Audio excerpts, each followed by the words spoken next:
They said he was just another broke single dad trying to fix what was already too far gone.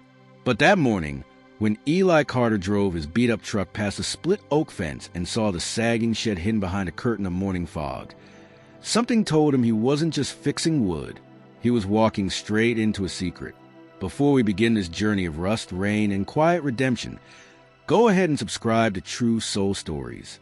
Because sometimes the most powerful changes start with the smallest hammer swing. Please consider subscribing. Now let's begin. The air was cold, but not in a cruel way. It had that kind of November bite that made your hands ache and your soul remember. Eli pulled into the long gravel path, tires crunching against frost-kissed stone. His truck coughed like it had a cold, but it was still loyal. Much like him, on the passenger seat, a half-eaten granola bar, a crumpled juice box, and a pair of pink mittens. Lila had forgotten them again. The shed came into view slowly, like something waking up. The roof dipped dangerously to one side, boards swollen from rain, a rake abandoned halfway through a forgotten task. Eli parked, shut off the engine, and just stared for a moment. This wasn't his land, and this wasn't his life. But for one weekend, maybe he could pretend he was building something steady. He grabbed his toolbox, rusted, dented, still strong, and headed up the path. That's when he saw her, standing barefoot on the porch, coffee mug in hand, hair pulled into a messy braid that said she didn't care, but her eyes said she noticed everything. She didn't wave, didn't need to. He nodded. She nodded back. That was enough. Her name was Marion. No last name offered. No last name needed. She handed him a key, pointed the shed, and said the repairs could be done however he saw fit. No small talk. No instructions. Just raw trust, a currency rarer than gold. Eli worked slowly, deliberately. The first day was just clearing out the rot. Old shingles fell like dead leaves. Nails squealed as he pulled them from tired wood. The shed moaned like it had stories to tell, and Eli listened, quietly, as if trying to remember a song he hadn't heard in years. Inside, it was worse. Mold curled along the floorboards. An old saddle leaned in the corner, covered in a film of dust and time. There was a framed photo, too, tucked behind a beam. A man in uniform. Marion younger, laughing. A boy with a crooked smile. None of them here now. He didn't ask. Some griefs are sacred. Lila came with him the next morning. She wore her pink coat and held a toy lamb with one missing ear. Marion didn't seem to mind. She brought out apple slices and left them on a plate without a word. By the third day, Lila was chasing chickens around the pasture, while Eli hammered new beams into place. The wind changed that afternoon. Cold, sudden. Clouds tumbled in from the west like gray freight trains. Eli watched the storm roll, and for a moment, he saw Marion standing by the gate, her eyes on the horizon, not watching the storm, waiting for something in it. By dusk, the rain had started. Steady, determined, Eli worked under a tarp, sweat mixing with rain. He liked it. The rhythm, the ache, the simplicity. Each board he placed felt like setting down a memory that wouldn't walk away. And Marion watched from the porch, always with the same mug, always silent. The next morning, everything cracked open. Eli arrived early. The shed was nearly finished. A coat of red paint would bring it back to life.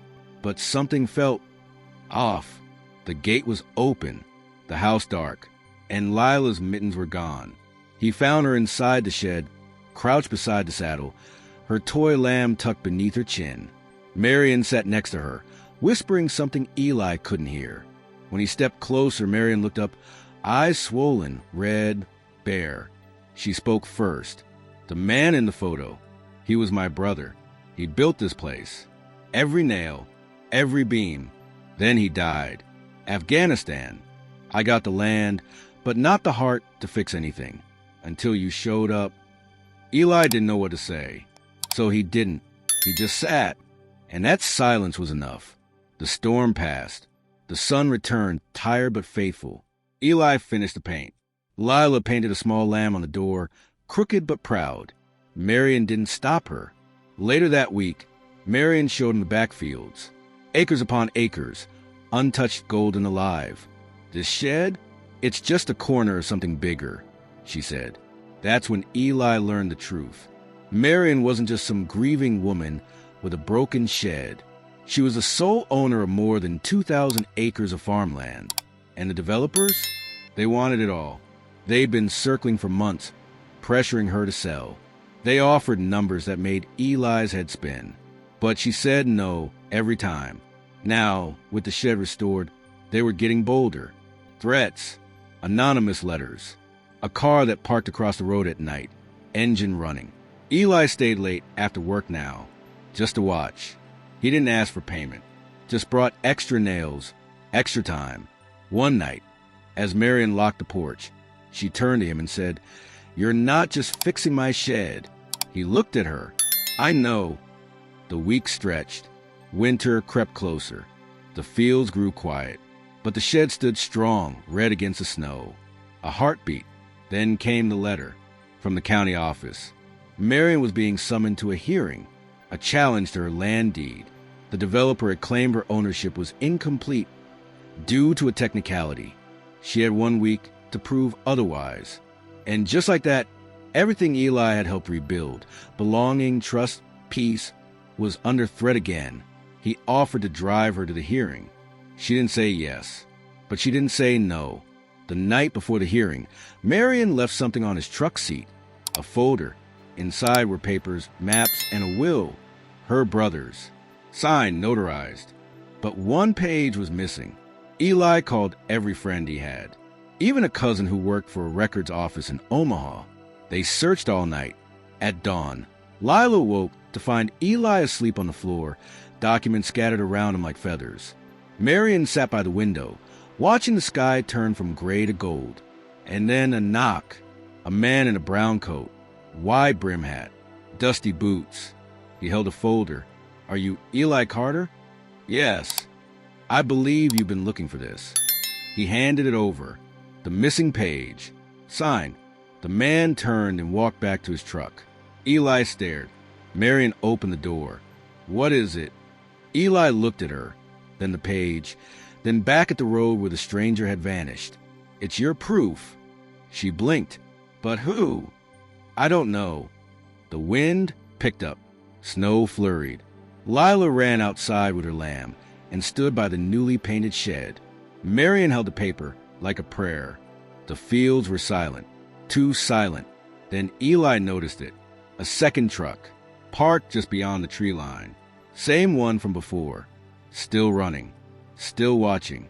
Eli stepped forward. And this time, he wasn't just a carpenter. He was a line in the sand. The hearing came fast.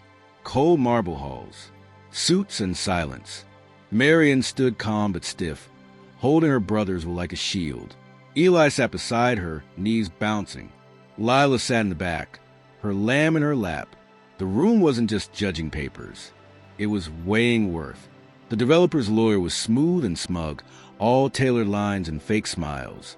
He spoke of potential and progress. He painted Marion as sentimental, attached to a memory instead of a future. Then he questioned the will, the missing page, the last-minute recovery. Eli stood, quietly, asked if he could speak. The judge looked at him, almost amused, but nodded. He didn't say much, just told the truth about a shed, about a girl who sang to chickens, about pain under fingernails and silence that wasn't sad. It was sacred. And when he finished, he placed a page on the table. Signed, stamped, notarized.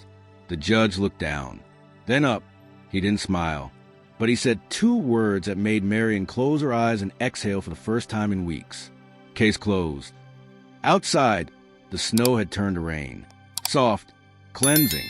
They drove home in silence. The good kind. But it wasn't over. That truck? It came back. One night, 2 weeks later, parked in the same place. Engine off this time. No lights. Eli stepped outside, shotgun in hand. Not loaded, just held. As a message. He didn't speak. He just stood.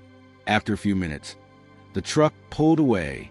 But 2 days later, Marion got another letter. This one wasn't legal. It was personal. A threat, signed only with a symbol. A bull skull. That night, Eli moved into the guest room. He didn't ask. He didn't pretend it wasn't happening. Sometimes protection doesn't wear a badge. It wears work boots. Spring came slower that year. The fields thawed like a held breath. Marion planted sunflowers along the fence. Lila started school again. Eli built a chicken coop. And then the barn burned. It happened in the middle of the night. Smoke rose fast. Flames louder than sirens. The shed survived. Barely. The barn didn't. Fire department called it arson. No suspects. But they all knew.